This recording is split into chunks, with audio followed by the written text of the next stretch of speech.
Bueno, ayer nos quedamos hablando sobre la ley de Coulomb, que es la ecuación que me permite medir cuál es la interacción que hay entre dos partículas cargadas en el vacío y que están a una distancia r entre sí.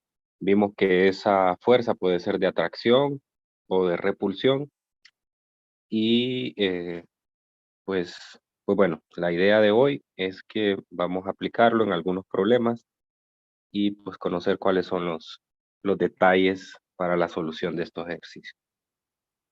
Bueno, aquí, si ustedes notan esta ecuación, está únicamente para dos cargas. Estas cargas, eh, esta pareja de cargas experimenta una fuerza de atracción o repulsión, pero si nosotros colocamos más de una carga, por ejemplo, imaginando que aquí hay una carga positiva, que hay una carga negativa, y aquí hay una carga positiva, o sea, más o menos simulando un triángulo.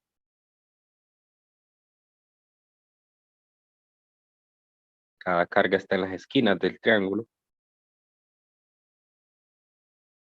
Entonces, ¿cómo haríamos para calcular? Llamémosle a esta la carga 1, a esta la carga 2 y a esta la 3.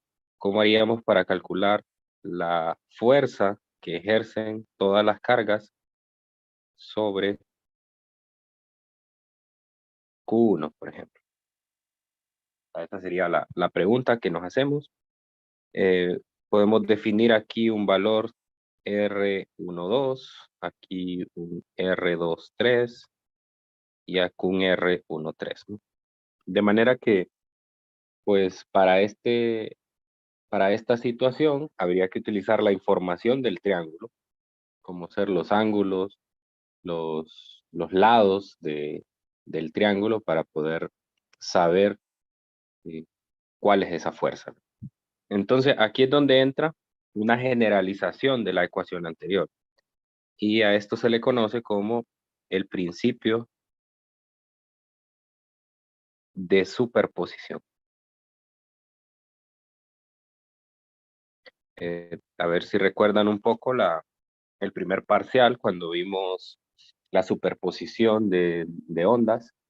Entonces veíamos que ese principio de superposición me decía que la ecuación de la onda resultante, pues iba a ser la suma vectorial de las ecuaciones de onda de las ondas originales o las ondas que provocaban esa superposición, ¿no? Entonces, algo similar aquí, ¿no? La única diferencia que ahora estamos tratando con vectores y no con escalares, como en el caso de la función de onda. Entonces, si yo quiero calcular un F total sobre una carga Q, lo que tengo que hacer es una sumatoria de las fuerzas que ejerce cada una de las cargas sobre Q, con la, la, la observación de que esta es una sumatoria vectorial. Entonces eso implica que tengo que usar las técnicas de sumatoria de vectores para poder encontrar la fuerza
Hola, hola, ¿me escuchan?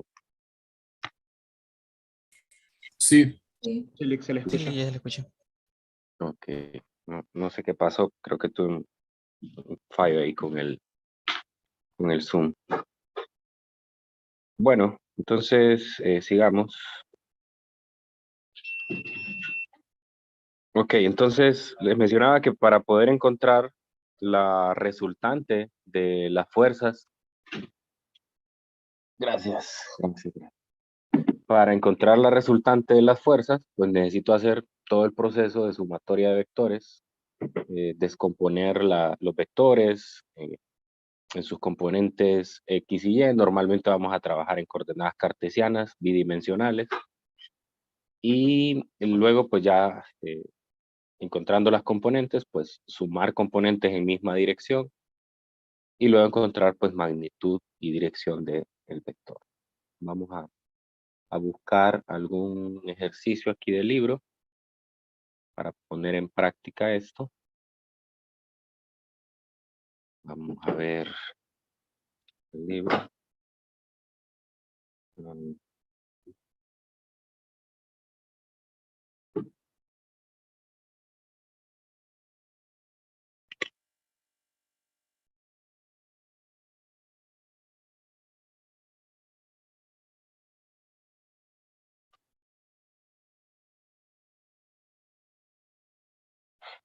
Ok, en el capítulo, este es el tomo 1, el volumen 2.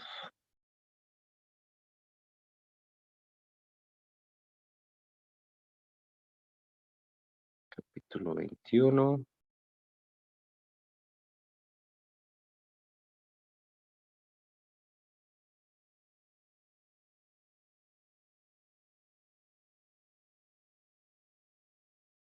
A ver.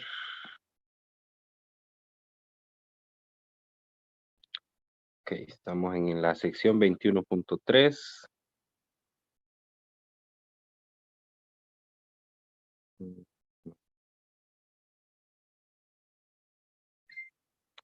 Ok, creo que podemos hacer este problema.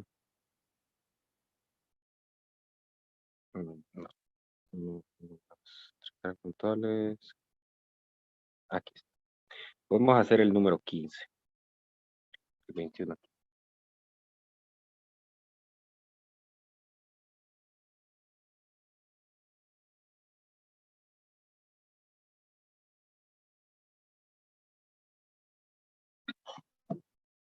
Ok.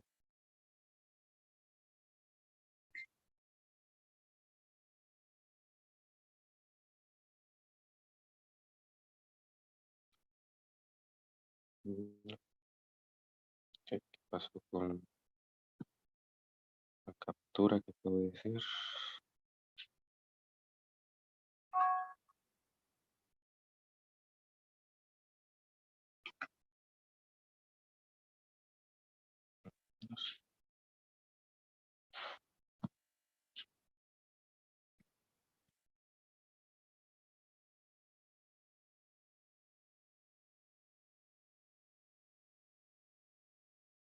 Ahí está.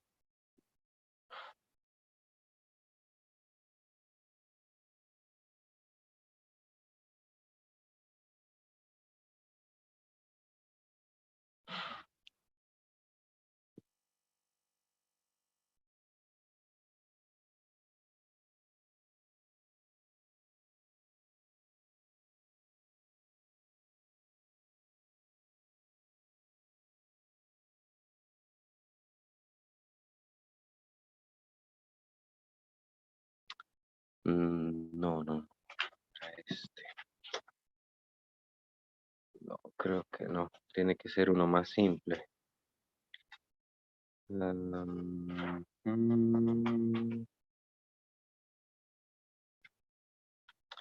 Bueno, creo que me voy a inventar uno yo mejor.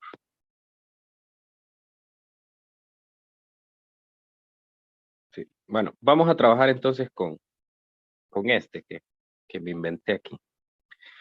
Vamos a poner que R1, 2 y R23 son 20 centímetros, que R13 son 30 centímetros, y vamos a identificar los valores de carga. Vamos a decir que la carga 1 es de 5 microcoulomb Q1, que Q2 es de menos 4 microcoulomb y que Q3 es de 10 microcoulomb, ¿no? Entonces aquí tomen en cuenta que se utilizan los prefijos del sistema internacional. Micro es del orden de 10 a la menos 6. Nano es del orden de 10 a la menos 9. Son los que más utilizamos. Estos son prefijos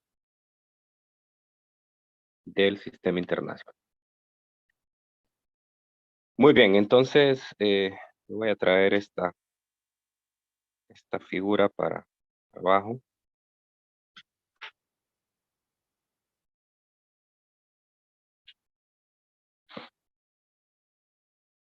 Y tengo que tomar de referencia a la carga sobre la cual quiero calcular la fuerza. En este caso, yo marqué que sería Q1. Entonces, esta carga de la izquierda. Por lo tanto, lo que tengo que hacer, en principio, es generar las interacciones que hay de esa carga con cada una de las otras. Entonces, primero la carga 1 con la carga 2, si notan, ambas son de signo opuesto. Son de signo opuesto, por lo tanto, entre ellas, lo que existe es una atracción.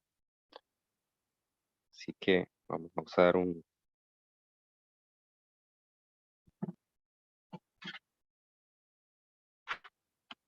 tal vez otro un poco más grande. Ponerlo en 30. Entonces va a haber una atracción entre ellas y vamos a tener un vector aquí que va a ser el vector de atracción de la fuerza que ejerce la carga 2 sobre la carga 1.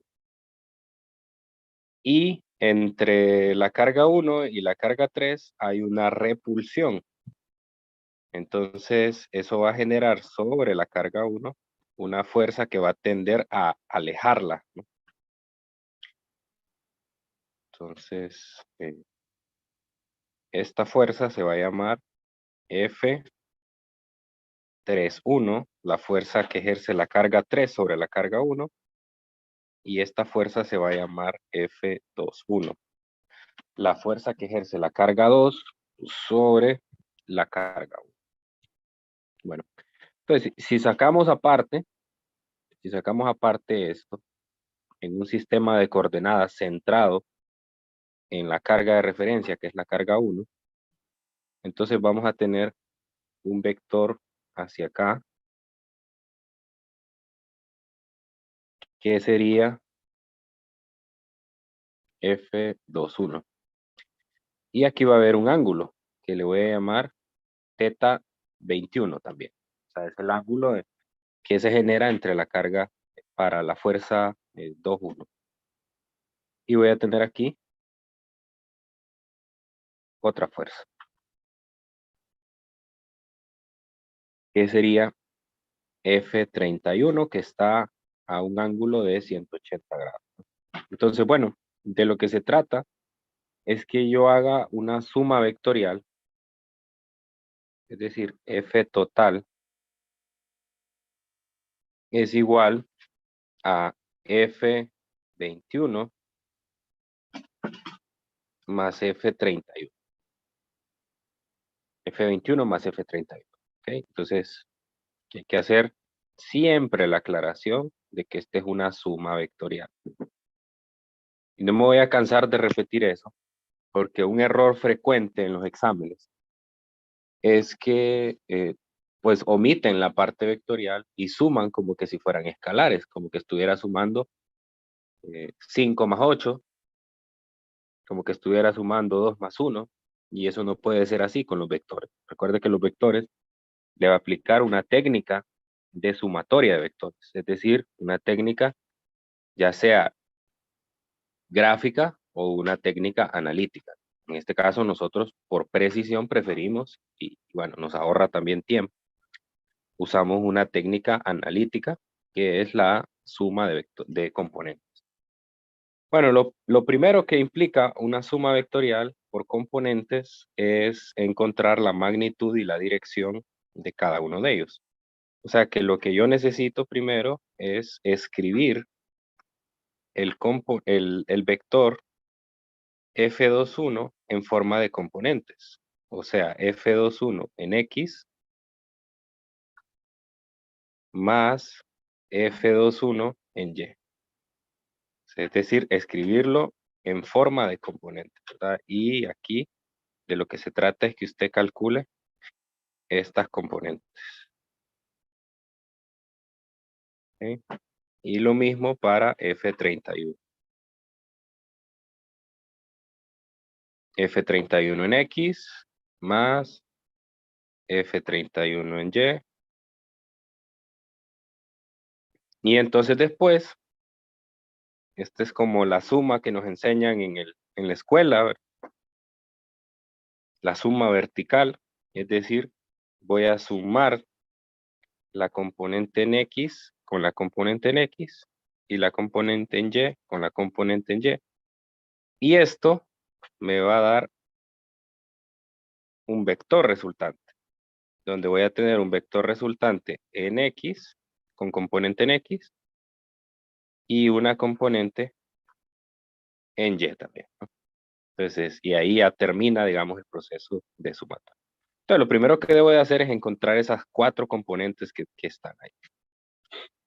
Entonces, yo siempre voy a recomendar, para la solución de los problemas, siempre voy a recomendar que los ángulos sean medidos para todas las fuerzas desde la referencia natural que hemos definido, que es esta de aquí, ¿no? 0 grados. De aquí, y medirla en contra de las manecillas del reloj, en forma antihoraria. Medirlo de forma antihoraria, entonces, el ángulo θ21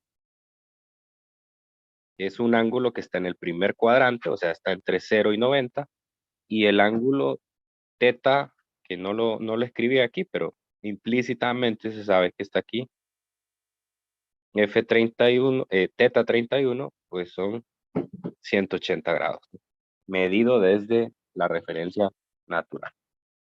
Entonces necesito los ángulos. Para poder descomponer un vector necesito su magnitud y su dirección. Muy bien, entonces las direcciones, entonces lo que implica es que tengo que encontrar θ21. Para encontrar θ21, noto que aquí se me va a formar un triángulo rectángulo entre el, en- entre la carga 1, la carga 2 y la mitad de la base del triángulo. O sea, es decir, aquí tendría yo R12, aquí tendría R13 entre 2, y pues el lado opuesto realmente no me interesa, ¿no? Porque con 2 lados que tenga el triángulo, pues ya puedo encontrar el ángulo. Y este es el ángulo θ21. Entonces puedo usar una función trigonométrica, que es coseno, sería el coseno de θ21, es el lado adyacente, o sea, R13 entre 2, entre la hipotenusa, y entonces el ángulo sería el coseno inverso de...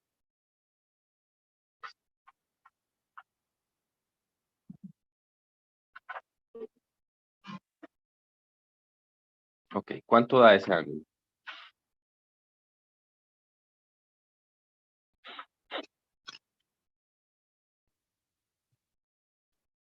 Sé que muchos estarán pensando, hay una manera más fácil de hacer esto. Hay una manera más fácil. Entonces vamos a ver si hay alguien que pensó esa otra manera más fácil de encontrar ese ángulo.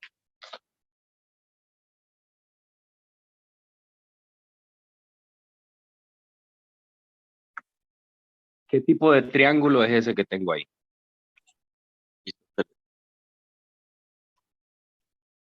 Es Se le escuchó isósceles. entrecortado. Isósceles, correcto, es un triángulo isósceles. Es un triángulo isósceles. ¿Y qué pasa con los ángulos en el triángulo isósceles?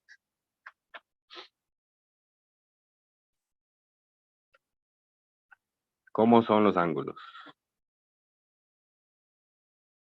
Habrán dos ángulos iguales y uno diferente.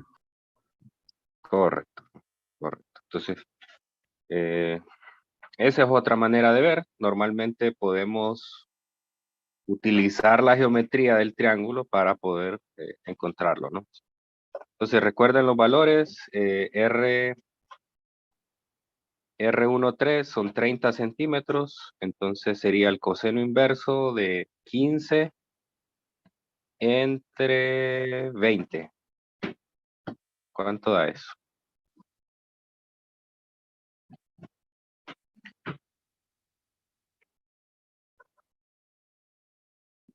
A mí me queda 41.41. Igual a mí. 41.4 grados. Ok. Entonces, ahora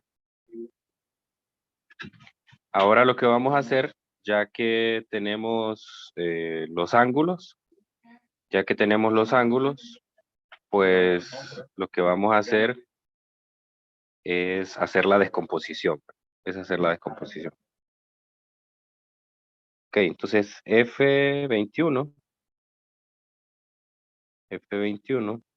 sería la magnitud de F21 en X, la magnitud de F21 por el coseno de teta 21, ¿no?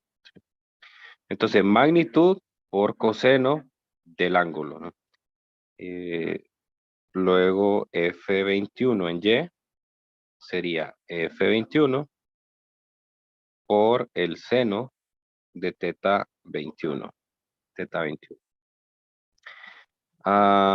Ok, entonces ahora, ¿cómo encuentro F21? La magnitud, o sea, esto que va aquí. ¿Cómo encuentro eso? La magnitud del vector. La magnitud del vector la encuentro por la ley de Coulomb.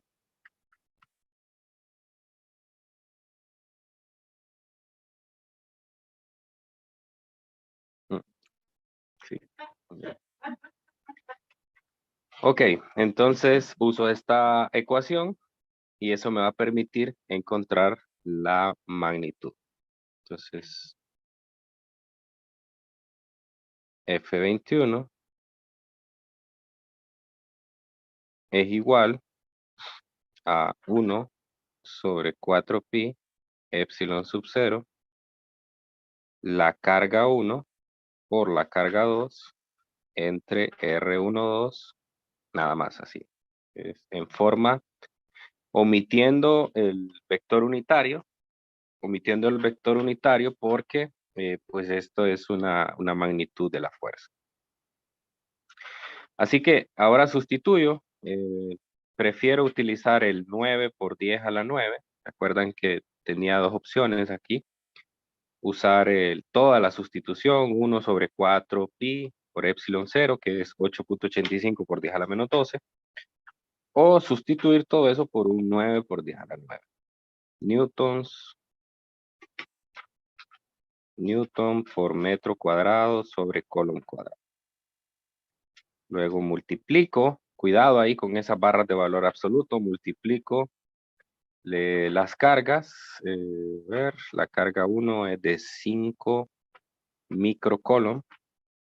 Recordar el prefijo del sistema internacional por 10 a la menos 6.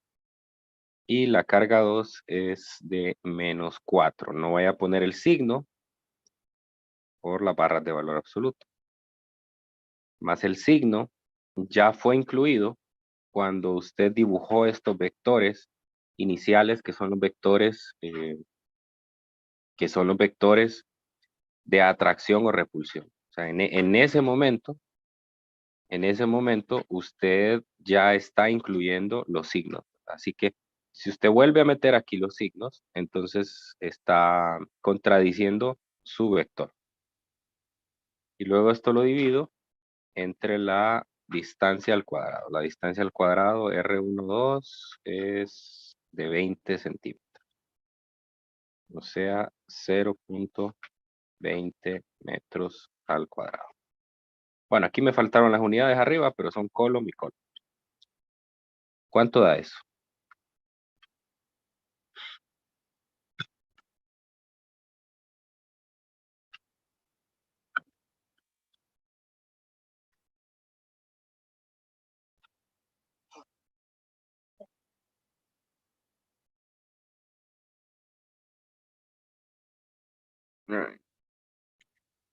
¿Cuánto da este vector?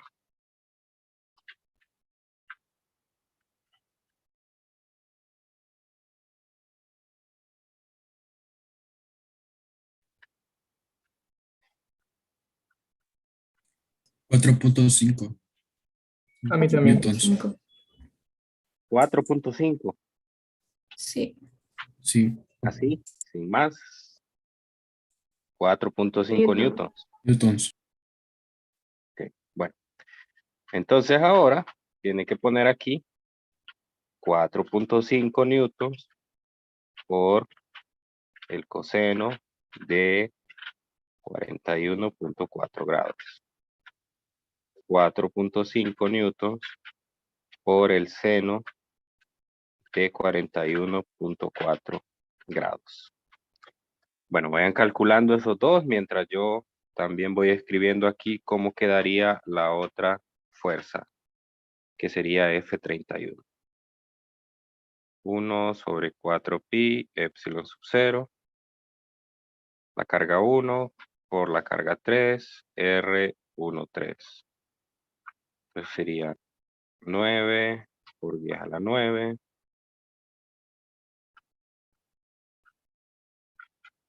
La carga 1, 5 por 10 a la menos 6. Y la carga 3, 10 microcoulombs. 10 por 10 a la menos 6. Entre la distancia 1, 3, que era de cuánto? 30 centímetros.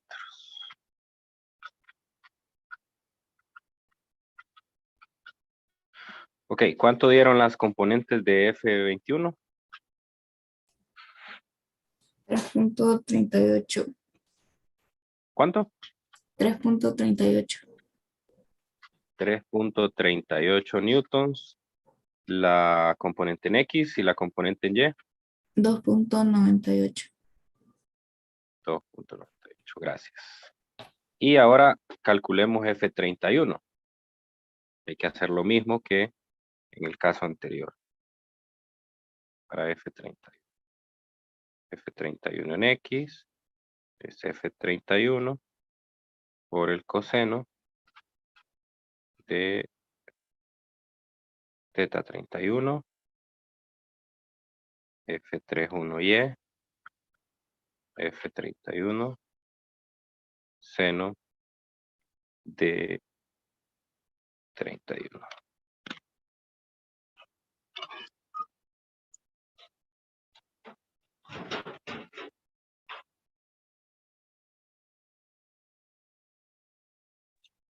La fuerza me da 5 cerrado. 5. Sí, Cerrado. 5 newtons. Sí. Ok. Bueno, aquí, este 0, ¿no? Recordar que teta 31 es 180 grados, 0.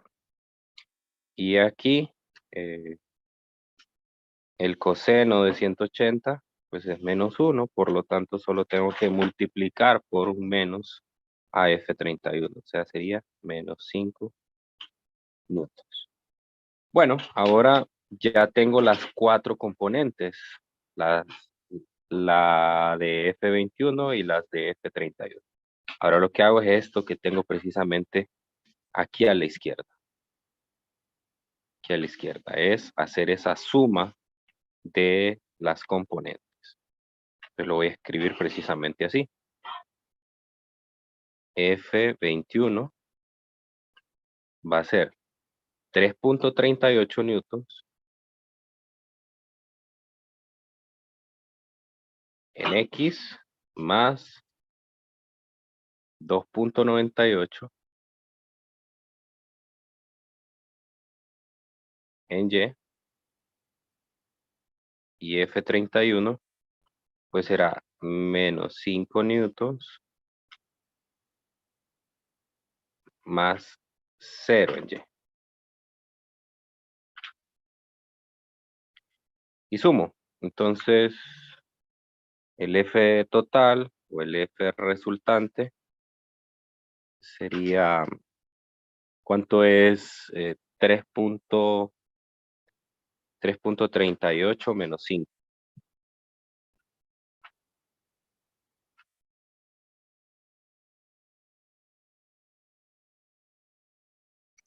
Negativo Menos, 1.62.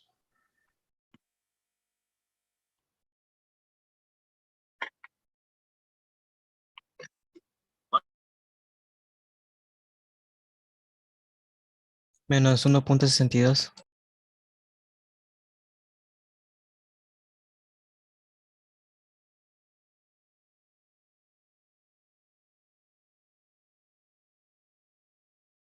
Newtons en Y.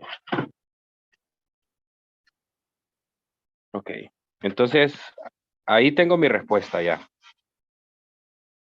Esta sería el vector resultante. Sin embargo, dígame.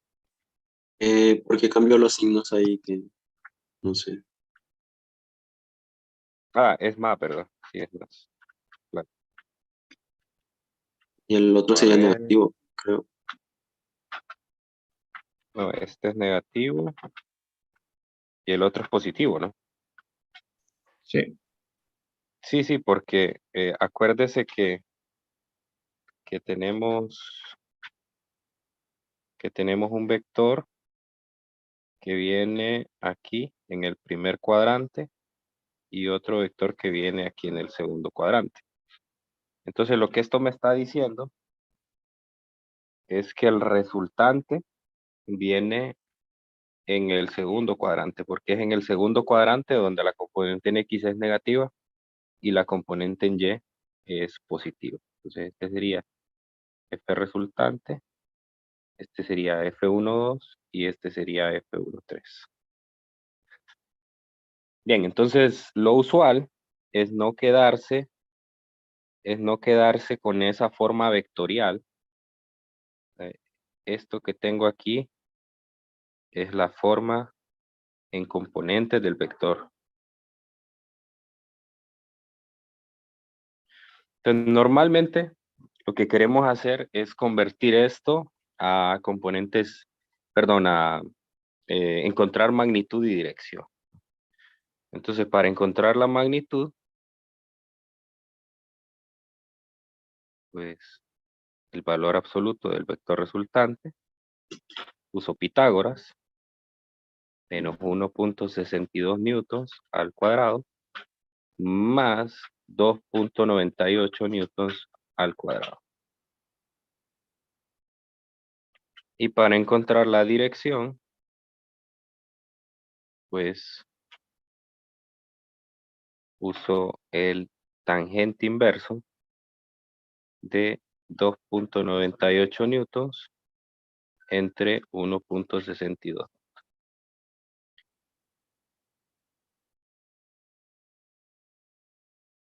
Ayúdenme con esos cálculos.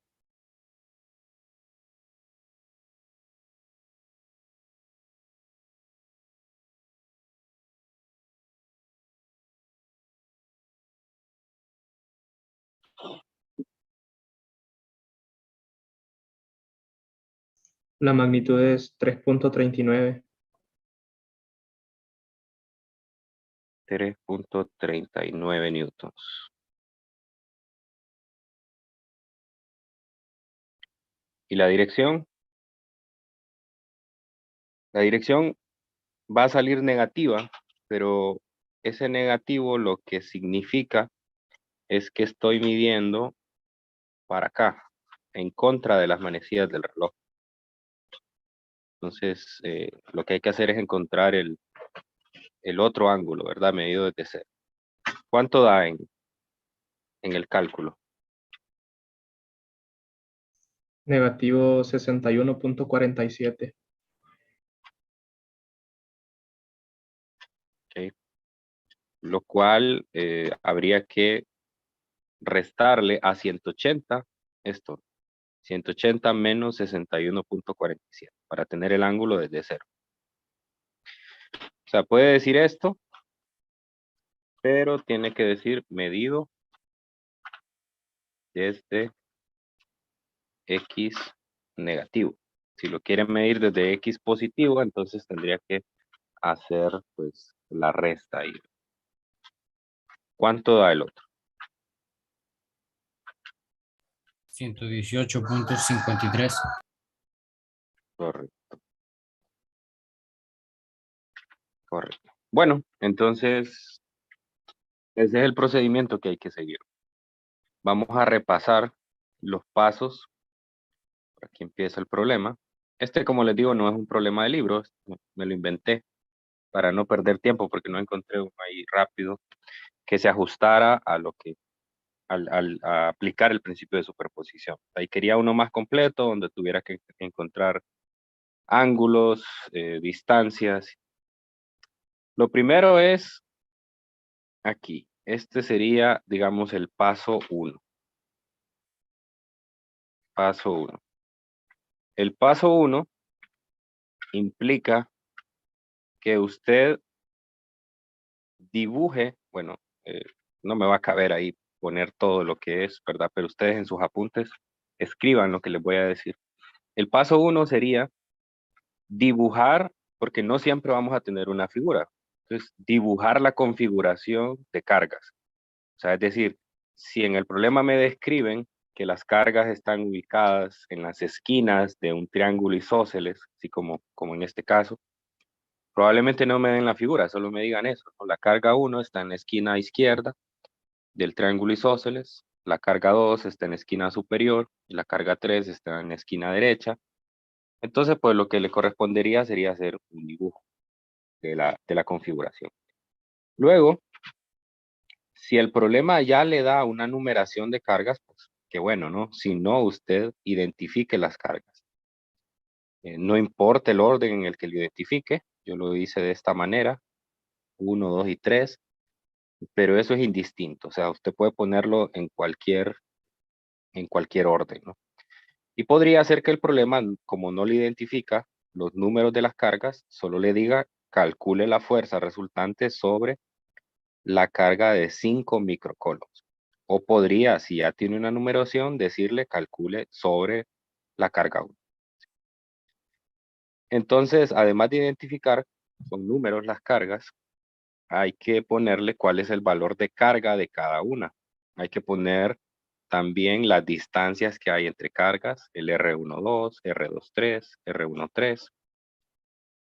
Y finalmente, en este paso 1, lo que se debe hacer es identificar cuál es la carga de referencia sobre la que se quiere calcular la fuerza.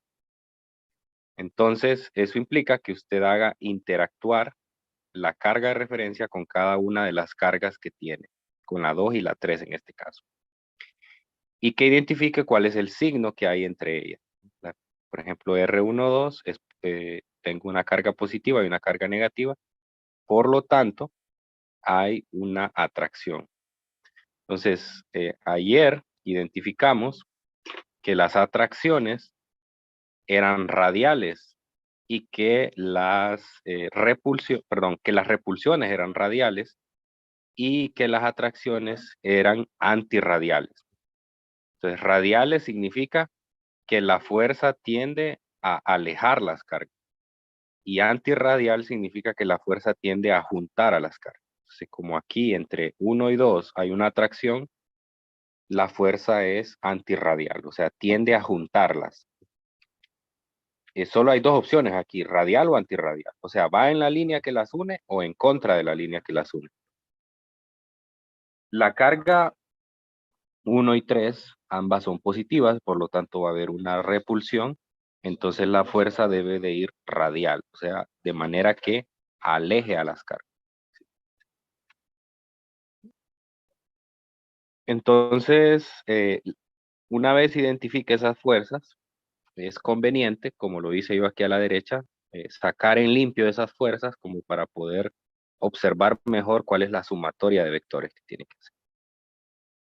Una vez tienen limpio las fuerzas, tiene que identificar cuáles son las direcciones de esas fuerzas en base al ángulo C. Entonces, el paso 2 sería hacer la descomposición. Este sería ya el paso 2. Hacer la suma vectorial. Para hacer la suma vectorial, usted necesita tener magnitudes y direcciones. O sea, aquí a la derecha yo saqué la dirección, el ángulo, ¿verdad? El otro es intuitivo porque queda sobre el eje Y negativo, entonces ya se sabe que es 180. Y después, pues necesito las magnitudes, que las magnitudes se encuentran en la forma escalar de la ley de Coulomb. Sustituye. Aquí la observación es, no ponga los signos, porque los signos ya los incluyó cuando hizo cuando dibujó los vectores, esos vectores en rojo que tengo aquí arriba. Cuando hizo esa identificación, entonces usted ya puso esos signos, no necesita ponerlo. Entonces calcula magnitudes, después ya sustituye en las ecuaciones. Siempre, esta es una observación importante, siempre que usted mida los ángulos a partir del 0 en el eje X positivo, entonces no va a tener que preocuparse si la componente en X va con coseno o con seno. Siempre el triángulo que se va a formar va a ser de tal manera que la componente en X va con coseno y la componente en Y va con seno. Entonces siempre le va a quedar así como aquí. La X sería la magnitud por el coseno del ángulo y la Y sería la magnitud por el seno del ángulo. Bueno, y finalmente pues hace la suma. Recordar que sumar X con X, sumar Y con Y. Es bueno hacer esa figura que tengo aquí a la derecha, donde identifico para dónde va cada vector y me tiene que quedar entre esos vectores, me tiene que quedar el resultante. No podría ser un resultante que quede, por ejemplo, al lado opuesto de esos dos vectores porque no representaría una resultante. Y finalmente encuentro pues la magnitud y la dirección. Bueno, no sé si hay alguna pregunta.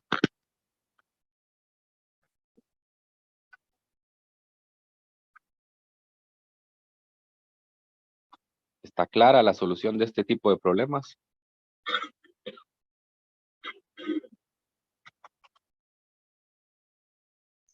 Por mi parte, sí, Lick. Sí que está claro. Bueno. Entonces, bueno, ahí vamos a quedarnos hoy porque ya no queda tiempo de hacer otro ejercicio.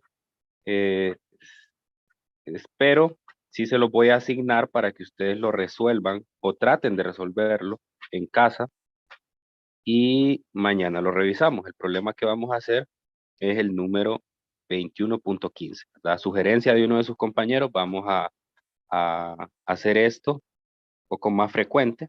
Yo les dejo un problema de tarea para el siguiente día y lo discutimos en clase. Entonces anoten el 21.15. 3 cargas puntuales están en línea. Me dan los valores de las cargas y de 2 cargas y me piden dónde tiene que estar una tercera carga para que la fuerza neta sea igual a 0. Entonces, anótenlo, el 21.15 y traten de resolverlo para mañana. Obviamente que lo vamos a hacer en clase, pero lo que necesito es que ustedes pues, vayan entrenando un poco para que no se les acumule mucho. Cuando dice Bueno, que están en entonces, línea, es que bien. los tres son colineales, ¿verdad? Sí, sí, quiere decir que están, ya sea, bueno, en este caso, como me dan la coordenada en X, entonces se entiende que todas están sobre el eje X. No Ok, ok. importa si en la parte positiva o en la parte negativa. Bueno, entonces nos vemos mañana. Traten de resolver el problema y si tienen alguna pregunta, pues me escriben para apoyarlos. Que tengan un feliz día. Muchas gracias, licenciado.